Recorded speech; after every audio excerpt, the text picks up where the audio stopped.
Hello guys, welcome back to solution Mitra. So आज का हमारा क्वेश्चन है, which of the following statement is correct about the magnitude of a unit vector. कि जो unit vector होता है उसके मैग्नीट्यूड के बारे में कौन सा स्टेटमेंट है वो हमारा क्या है, करेक्ट है। ठीक है जी।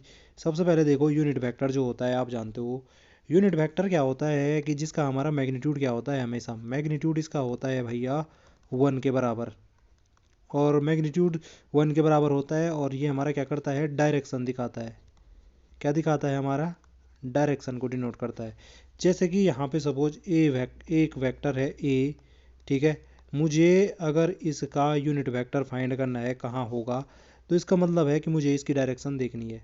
और अगर मुझे ए वेक्टर गिवन है, इसका जो यूनिट वेक्टर है उसको डिनोट करने के लिए हम क्या कर देते हैं, इसके ऊपर कैप लगा देते हैं, ए कैप। और वो क्या हो जाता है, इस वेक्टर ए को क्या कर दो, इसके मैग्नीट्यूड से क्या कर दो, डिवाइड कर दो। ये होता है हमारा यूनिट वेक्टर निकालने का तरीका।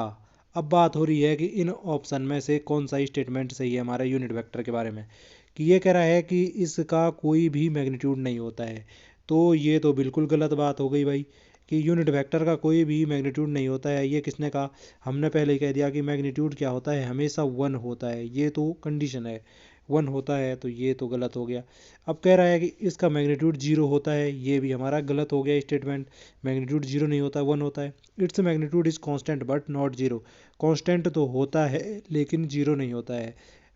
तो अगर देखा जाए पार्शियली ये थोड़ा सा ट्रू लग रहा है। कि कह रहा है कि कांस्टेंट होता है, कांस्टेंट है, बिल्कुल है, 1 होता है। लेकिन जी नॉन जीरो है, कि जीरो नहीं है। तो नॉन जीरो में तो आपका 1 2 3 कुछ भी आ सकता है ना। लेकिन हमने कह दिया यूनिट वेक्टर का मैग्नीट्यूड तो 1 ही 1 होता है। तो इट मीन्स ये भी इतना सही नहीं है। बात आती है चौथे की, its magnitude is always unity. कि इसका मैग्नीट्यूड हमेशा क्या होता है, यूनिटी यानी 1 होता है। तो ये बिल्कुल सही स्टेटमेंट है भाई। ऑप्शन नंबर डी क्या हो जाता, बिल्कुल राइट हो जाता। बाकी सारे ऑप्शन क्या है, गलत है। तो ये यूनिट वेक्टर के बारे में ये चीज़ हो गई कि आपका उसका मैग्नीट्यूड क्या होता है, यूनिटी होता है। और वो किसी वेक्टर का क्या दिखाता है, डायरेक्शन शो करता है। तो ये था जी आज का कॉन्सेप्ट। आई होप आपकी समझ में आया होगा। आपसे फिर मुलाकात होगी किसी अगले टॉपिक में। तब तक के लिए प्लीज़ चैनल को सब्सक्राइब करना ना भूलें, ताकि हमें इसी प्रकार का कंटेंट बनाने का मोटिवेशन मिलता रहे।